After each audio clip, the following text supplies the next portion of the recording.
Le mystère de Porto de León. Écrit et conté par Rafadam.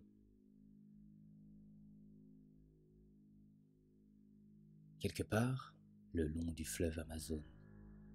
Mon histoire pourrait se résumer ainsi, être au mauvais endroit, au plus mauvais moment. J'avais d'abord remarqué un phénomène géologique inquiétant chez moi. Une attraction prodigieuse toutes les 72 heures. Pas moyen de déplacer un objet quand le phénomène est en cours. Ça ne dure que quelques secondes, au cours desquelles une grande inertie gagne le corps et toute la maison. Naturellement, je n'avais pas remarqué le phénomène au cours de ma visite, et l'agence immobilière s'était bien gardée de m'en avertir. « Nous n'avons rien remarqué, monsieur Oliveira », m'avait dit la femme en charge de la vente, avant d'insister sur les 1001 avantages de ma maison, du jardin et du quartier résidentiel où je me trouvais. Avant de continuer, je tiens à dire deux choses. La première, c'est que je n'ai pas toujours été riche. Ma mère m'a élevé seule, elle a passé la moitié de sa vie à nettoyer les maisons des autres. Voilà 3 ans qu'elle est décédée à l'âge de 81 ans, après une retraite sommaire. Mon argent n'a rien pu faire pour améliorer son état de santé. Une déficience pulmonaire qui a causé une déshydratation progressive des canaux sanguins et une mort cérébrale. Je ne tiens pas à vous amadouer en disant tout cela, mais j'ai horreur qu'on me voie comme un fils de riche. C'est insultant. La deuxième chose à dire, c'est que j'ai toujours eu un profond respect pour la grande forêt. Respect car je suis d'une nature plutôt respectueuse, respect car on parle d'une des plus grandes forêts du monde. Mais étrangement, je n'ai pas hésité à acheter une maison sur un terrain ravagé par les incendies de l'année dernière. Que ces feux aient été volontaires ou non, j'ai acquis une maison avec jardin dans ce quartier en construction, à la lisière de la jungle. Rien ne peut freiner la frénésie immobilière. Si ce n'est peut-être la récente découverte d'une cité perdue, à Macabuy, petite ville du fleuve Amazone située à 10 km de Porto de León. J'aurais dû réfléchir avant de m'y installer. Après tout, je cautionnais d'une certaine manière le feu volontaire ou involontaire qui avait ravagé cette partie de la forêt. Mais je fus le premier à emménager, pour la simple raison que ma maison fut la première à être terminée. Et ce fut d'ailleurs la dernière de ce quartier résidentiel. On oublie bien vite la déforestation quand on a devant soi un jardin tropical, terminé par un sentier qui donne lui-même sur la jungle. J'avais toujours voulu ça, une vue sur la pleine nature, mais paradoxalement, je devais tuer cette nature pour en avoir un bout. La propriété est un fléau. Nous sommes un fléau pour cette planète. Même à grand renfort de tri sélectif, je n'arrive pas à m'ôter ça de la tête. J'étais donc heureux de mon nouveau chez-moi, avec mon chien Tiberio. Je le promenais chaque matin, un peu après l'aube, sur l'artère jalonnée de maisons inachevées. C'est en me réveillant un mardi matin que j'ai compris que les ouvriers ne viendraient plus, et que le quartier résidentiel devenait un quartier fantôme. C'est là que tout a basculé. J'avais pris l'habitude de documenter ma vie et de la poster sur les réseaux sociaux. Je filmais beaucoup mon chien, que j'adorais, tout comme mes abonnés. C'est con, mais c'est ainsi. Je le filmais donc dans la rue. Il courait d'un trottoir à l'autre, humait l'air, puis scannait la chaussée avec son flair. Soudain, il se mit à aboyer puis à courir. « Tiberio !» Le chien était déjà au bout de la rue, là où les ouvriers avaient tout laissé en plan. J'ai rejoint Tiberio, l'air était lourd et j'avais du mal à courir. « Tiberio !» ai-je crié avant de siffler pour attirer son attention. Je l'ai alors entendu aboyer. De toute évidence, il était passé derrière les grandes bâches bleues, tenues par des échafaudages montés à la va-vite. J'ai à peine hésité, puis je suis entré sur le chantier, malgré la signalétique qui en interdisait l'entrée. Je dois dire que j'ai toujours été de nature curieuse. J'ai poussé les lourdes bâches et j'ai vu mon chien, en train d'uriner sur une carcasse massive qui sortait du sol. « Tiberio !» ai-je dit en le réprimandant. Il a fini sa commission, le sourire aux babines, puis est venu à mes pieds, la tête légèrement inclinée, histoire de dire « Désolé ». J'adorais ce chien. Je lui caressai la tête tout en examinant l'objet. Puis j'ai pris mon smartphone pour filmer. Cet objet devait expliquer pourquoi la construction s'était arrêtée. Je me suis approché à pas feutrés pour ne pas faire trembler la caméra. J'ai d'abord filmé la base, très large, puis j'ai suivi la forme qui s'élevait au ciel et terminait par une pointe arrondie. L'objet n'était pas oxydé. La terre et l'humidité ne semblaient avoir aucun effet sur cette surface parfaitement lisse et bleue.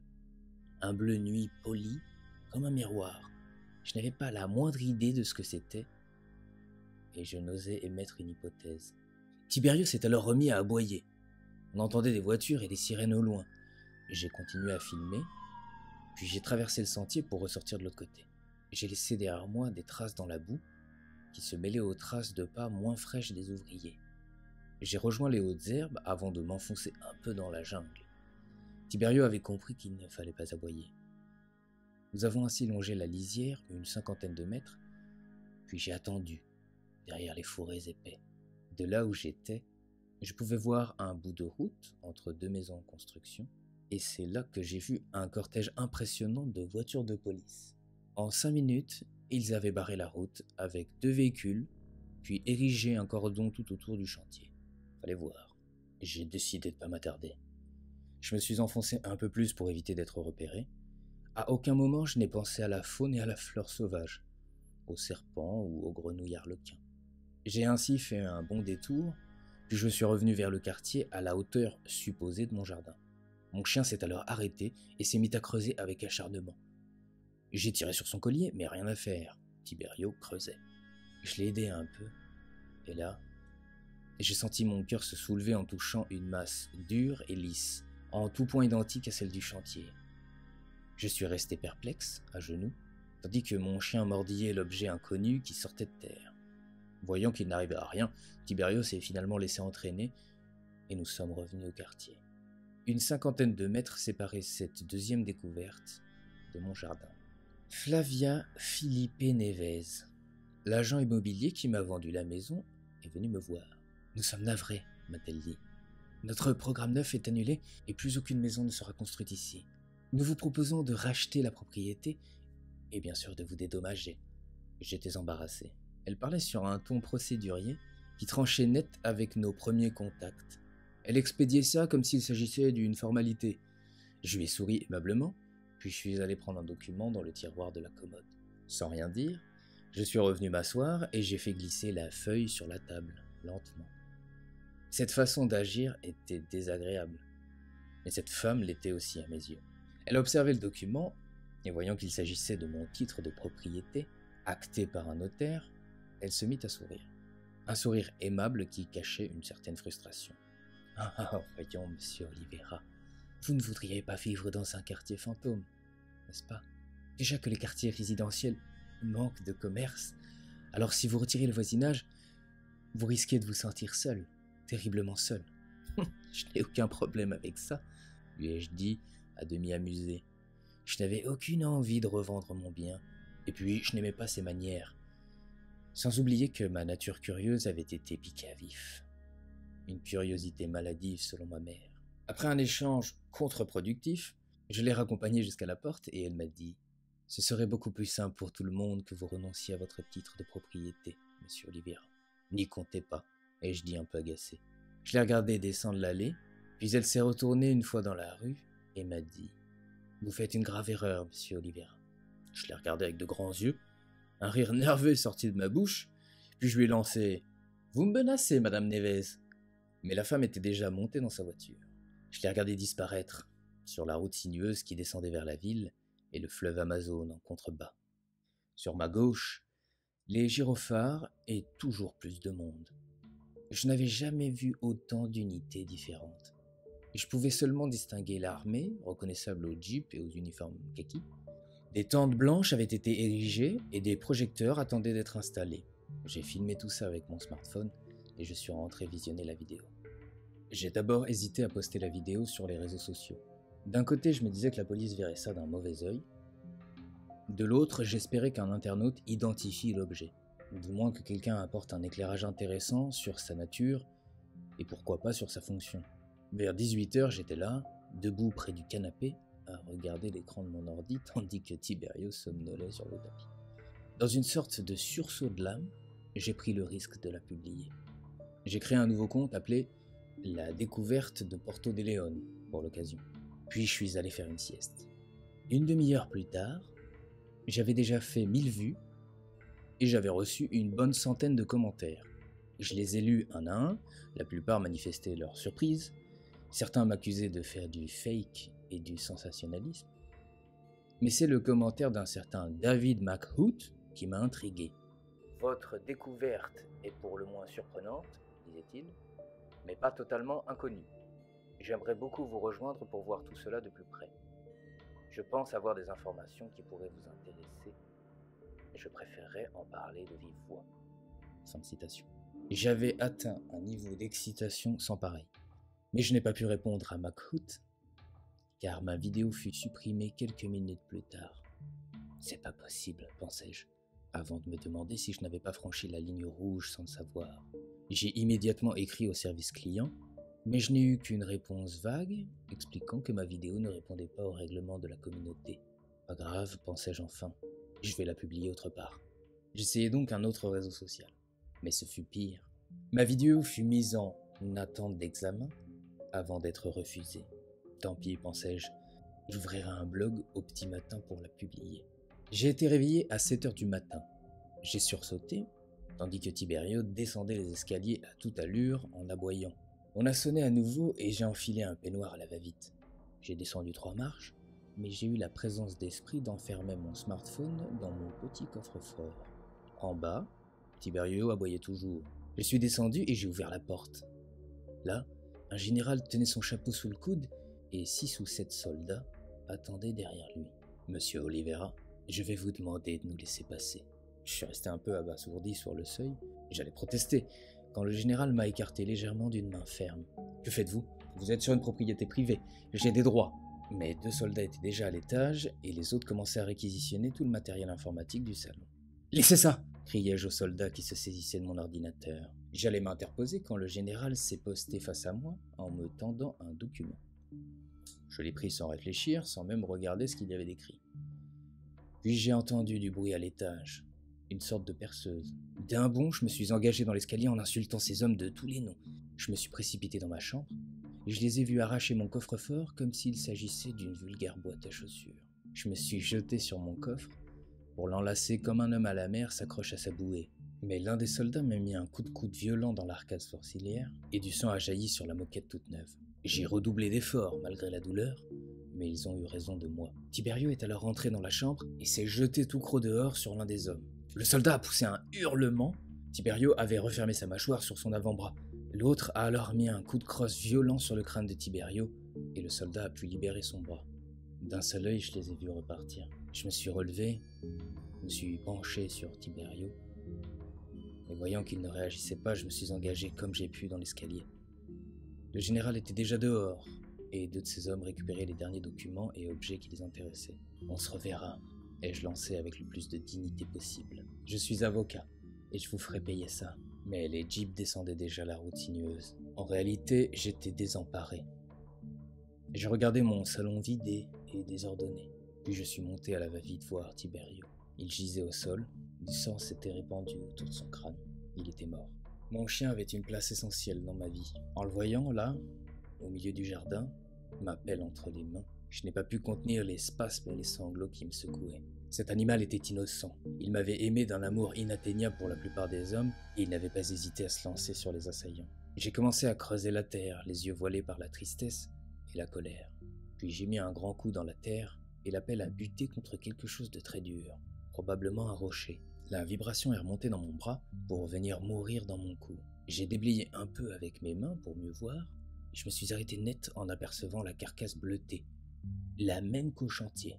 J'ai regardé furtivement autour de moi pour voir si on m'observait, puis j'ai remis la terre à la va-vite. J'ai mis un drap sur le corps de mon chien, puis j'ai pris la voiture pour me rendre au magasin de bricolage. J'étais dans une sorte de transe, où la colère et la tristesse se mêlaient à l'adrénaline. J'ai acheté tout le nécessaire pour l'excavation du siècle.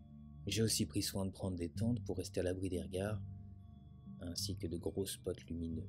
Le jeune qui m'a aidé à tout livrer n'a pas osé me demander ce que je comptais faire, mais je sentais qu'il mourait d'envie de m'interroger.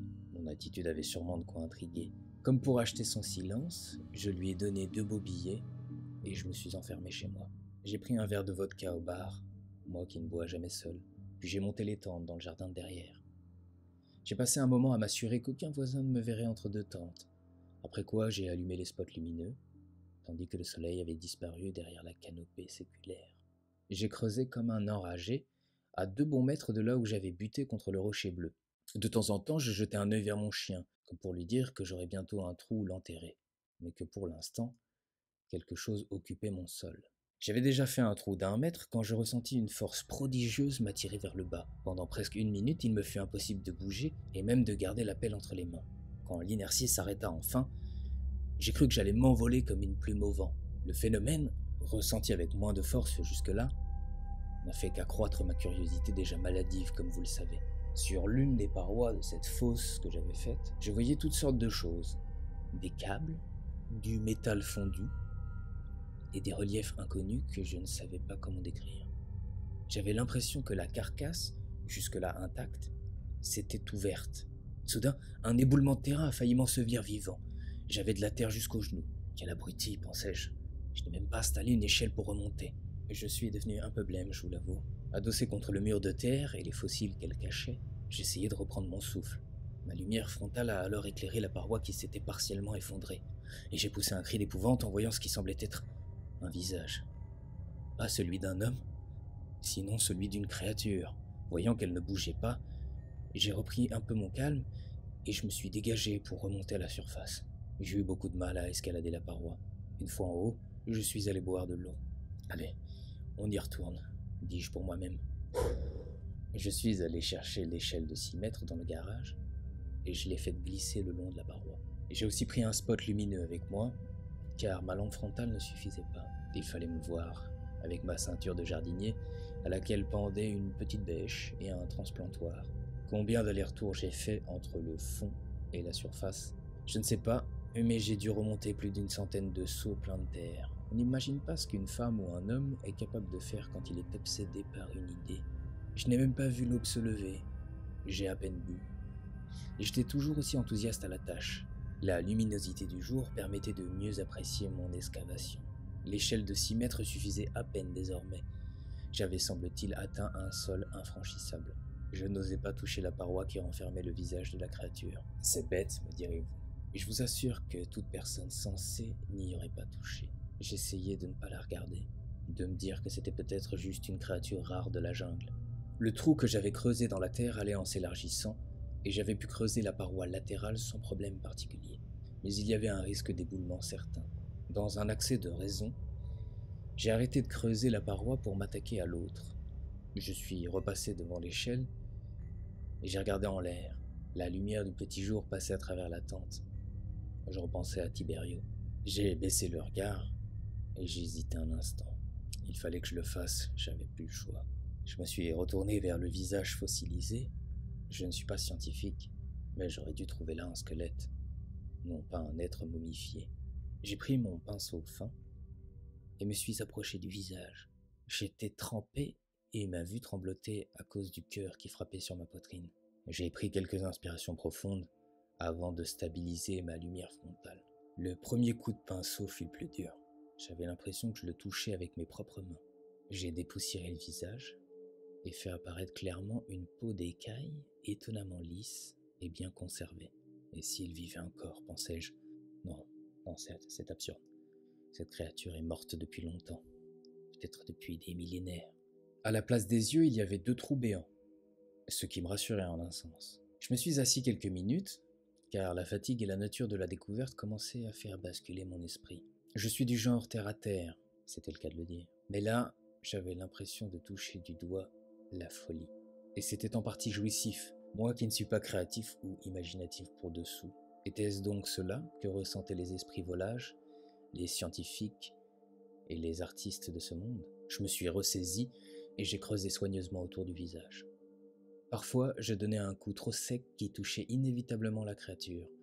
Heureusement, aucune réaction de sa part. J'ai alors touché moi-même la peau de la bête.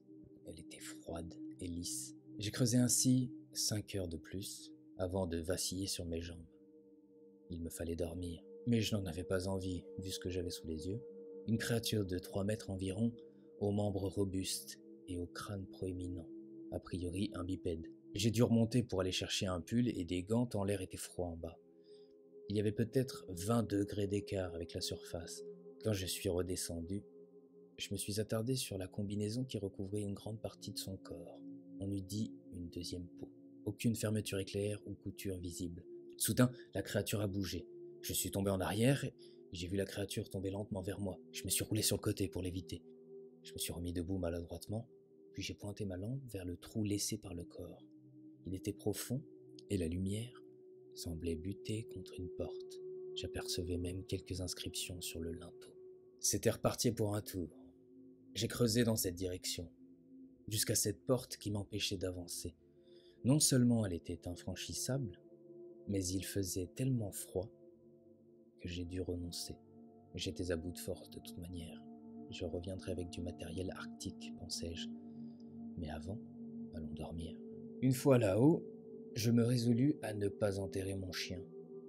J'avais sans doute sous mes pieds un vaisseau gigantesque, dont une partie donnait sur le chantier à 100 mètres de là. On n'enterre pas son chien sur un site archéologique. Je l'ai alors déposé dans le congélateur du garage. En refermant le congélateur, j'ai soudain pensé qu'une autopsie serait utile pour prouver l'assassinat de mon chien. Submergé par la tristesse, je n'y avais même pas pensé. 1000 questions se sont ensuite pressées dans ma tête, peu habituée à rêvasser. S'il y avait là un vaisseau dans mon jardin, qui pilotait l'engin? Qui étaient ces humanoïdes? Quand le crash avait-il eu lieu?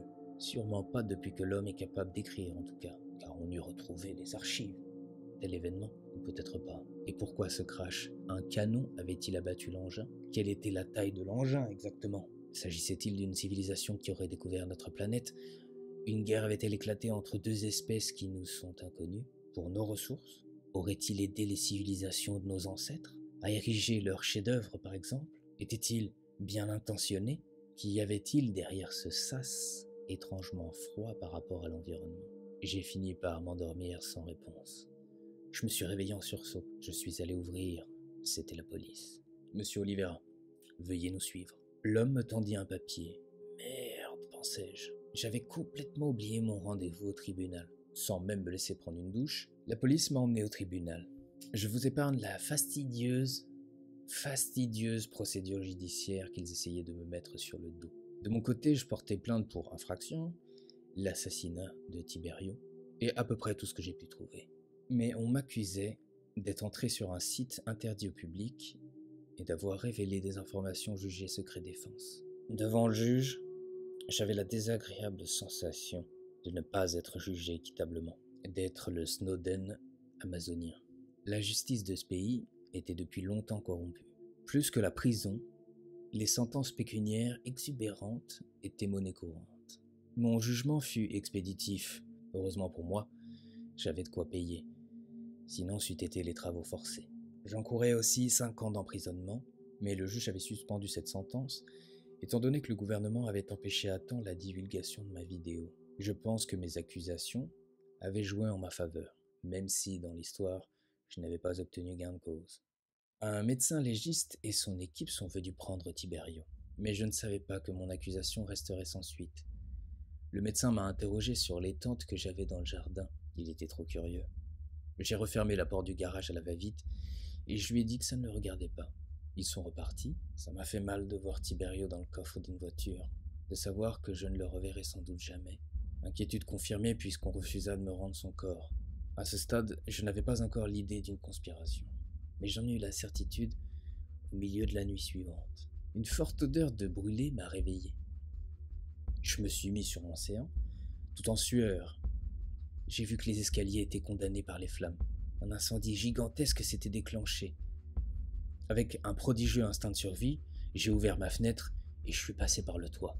Je pouvais sentir les tuiles chauffer la plante de mes pieds. Il y avait un grand arbre attenant à ma maison. Et j'avais dit à mon voisin de couper les branches qui empiétaient sur ma parcelle. Heureusement pour moi, il ne l'a pas fait. J'ai sauté et me suis cramponné à l'une de ces grosses branches. Elle a plié légèrement sous mon poids, mais elle a tenu. J'ai pu gagner le tronc et descendre un peu, avant de me laisser tomber sur un bon mètre. Les vitres ont alors explosé et toute la structure a pris feu. Les pompiers sont arrivés 3 heures plus tard. La police a débarqué pour m'expliquer qu'une enquête serait ouverte. Je riais sous cape. Quel magnifique prétexte pour encercler ma maison et voir ce que j'avais découvert dans mon jardin. Naturellement, l'assurance devait me rembourser, mais ils ont traîné et j'ai fini par perdre patience.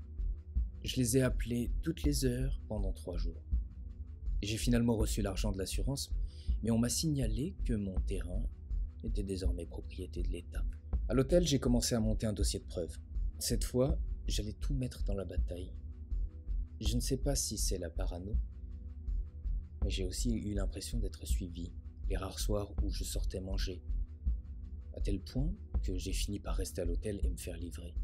Une semaine plus tard, j'ai trouvé un appartement à louer. Je me suis arrangé pour sortir par les cuisines de l'hôtel. J'avais loué quelque chose en périphérie. J'ai invité l'un de mes rares amis à me rejoindre.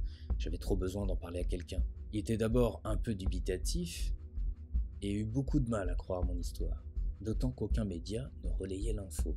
Finalement, il m'a conseillé d'en parler dans un blog. Je l'ai très mal pris. Nous ne nous sommes pas vraiment énervés, mais ça a jeté un froid. Il est allé se coucher et je suis resté dans le sofa à peaufiner mon dossier, porter plainte contre l'armée et la police. Dans quoi m'étais-je embarqué? À la télé, comme un clin d'œil du destin, il passait un documentaire sur la Bible et les mythes fondateurs. C'est le mythe de David et Goliath qui m'a fait sourire à demi. J'ai fini par éteindre et m'endormir. J'ai été exténué. Je me suis réveillé en sursaut au milieu de la nuit. « Joao ?» ai-je lancé. Pas de réponse. Je me suis levé et je suis allé dans la chambre. La fenêtre était grande ouverte, à cause de la chaleur et de l'humidité. Je me suis allongé délicatement à côté de Joao pour ne pas le réveiller. Et j'ai senti un liquide chaud contre mon oreille. J'ai rallumé la lampe de chevet en vitesse et j'ai vu mon ami, les yeux grands ouverts, la gorge tranchée. Je me suis précipité à la fenêtre, mais je n'ai vu personne. Après quoi, j'ai appelé la police, tout en essayant de contenir le sang qui coulait de sa gorge. J'ai tout décrit avec force détail à la police. J'ai expliqué qu'on m'avait suivi, qu'on avait brûlé ma maison avant ça, et qu'on avait essayé de m'assassiner. Qu'on avait tué Joao, sans doute par erreur. J'avais encore un minimum de confiance en la justice, candide que je suis. Vous savez ce qu'ils ont fait? Ils m'ont suspecté et m'ont gardé 72 heures en garde à vue, avant de me dire que mes empreintes avaient été retrouvées sur l'arme du crime. Ils m'accusaient d'avoir égorgé Joao, mon ami depuis 25 ans. Cette fois, j'ai engagé un avocat, une pointure, le meilleur de tout le continent. J'ai dépensé tout mon argent pour payer les honoraires de cet avocat. Il a fait appel et le dossier est passé à la Cour suprême. Cette fois, le juge fut inflexible, impartial, mesuré et méthodique. Malgré l'arme, il ne comprenait pas le mobile. Il connaissait et respectait mon avocat. Il savait qu'il ne défendait que les injustices. Le juge n'était pas du genre à prononcer la prison à perpétuité sans avoir la certitude que l'accusé est coupable. Alors, il a demandé ma mise en liberté sous contrôle. J'avais échappé à la prison pour la 2e fois en 9 jours. Tous les matins, je devais me présenter au commissariat et signer une feuille. J'ai essayé de refaire ma vie en attendant les résultats de l'enquête sur le meurtre de mon ami. Mais l'affaire s'enlisait chaque jour un peu plus. Un matin, après avoir signé la feuille, j'ai décidé de retourner à la source de tous mes malheurs. Très mauvaise idée. Qu'avait-il découvert chez moi que je ne sache déjà? J'aurais aimé vous décrire le site archéologique, mais l'armée avait installé des barbelés au pied de la colline et personne ne pouvait entrer dans le quartier résidentiel. « Hé !» m'a lancé l'un des soldats. « Circulez !» J'ai obéi docilement. Que pouvais-je faire désormais? Mais alors que j'allais redescendre la colline, la tête baissée, j'ai senti mes veines s'échauder. L'air sortait de mes narines avec une telle force que j'avais mal au sinus. Une colère s'est emparée de moi pour tout ce qu'ils m'avaient fait, pour ce qu'ils avaient fait à Tiberio, puis à Joao. « Hé !» a redit le soldat qui s'approchait de moi. « Vous n'avez rien à faire ici, dégagez !» Je me suis retourné pour lui faire face, et j'ai soutenu le regard. Il a bombé le torse et a répété son ordre. Je suis resté là, prêt à exploser. Il a dû sentir cette bombe à retardement que j'avais dans le torse, car il a pointé son arme sur moi.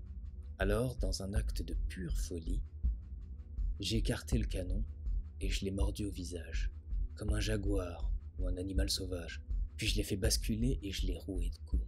Je l'aurais sans doute tué, si son acolyte ne m'avait pas mis un coup de crosse sur l'arrière de la tête. Je me suis réveillé dans une cellule. Le lieu m'était familier. C'était le commissariat où je devais me présenter chaque matin, à la différence que l'armée avait réquisitionné une partie des locaux. L'enquête sur le meurtre de Joao s'enlisait. Pour moi, il était clair qu'il y avait eu falsification de preuves. Mais par je ne sais quel ressort, on avait conclu que la scène avait été contaminée et que le couteau était irrecevable comme preuve. Le garde des cellules ne m'adressa pas la parole. Je crois qu'il avait reçu pour ordre de ne pas le faire. Il m'a simplement remis une lettre qui m'expliquait où et comment Joao fut transporté de la morgue à sa ville natale pour y être enterré par la famille. La famille, qu'allais-je leur dire? Comment dit-on à une mère que son fils est mort par erreur? Comment expliquer à un père qu'il n'aurait pas de petits-enfants? J'étais au plus bas, j'étais dans mes pensées. Aussi ne remarquai-je pas tout de suite l'agitation qui gagna tout le commissariat.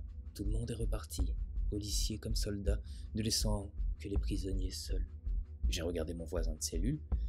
Il avait la même expression d'étonnement.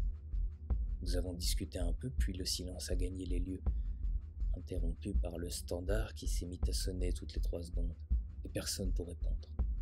À vrai dire, je ne crois pas qu'on puisse laisser des prisonniers sans surveillance, aussi robustes soient les grilles de réclusion. Soudain, nous avons sursauté d'un seul homme. Une détonation venait d'éclater au loin. J'ai immédiatement pensé à mon jardin, qui n'était qu'à 3 kilomètres. Avait-il dynamité le sas que j'avais découvert? Qu'avait-il trouvé derrière? Nous sommes restés là, avides de savoir, la tête entre les barreaux et les avant-bras à l'extérieur. « Hé !» cria alors mon voisin. « Y a quelqu'un? Qu'est-ce qui se passe ?» La curiosité, plus encore que la tristesse, me rongeait de l'intérieur.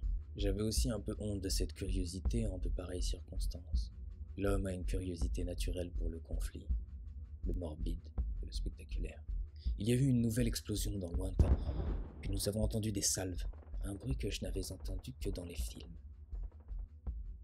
Cette fois, j'ai compris que quelque chose n'allait pas. Des sirènes se sont alors mises à hurler. Ce n'était pas celle des voitures de police, c'était la ville tout entière, comme pour annoncer un bombardement ou un couvre-feu. « Qu'est-ce qui se passe ?» a continué à crier mon voisin, incapable de contenir son expectative. Nous avons attendu un quart d'heure, puis les tirs se sont espacés avant de n'être qu'un bruit isolé. Puis plus rien.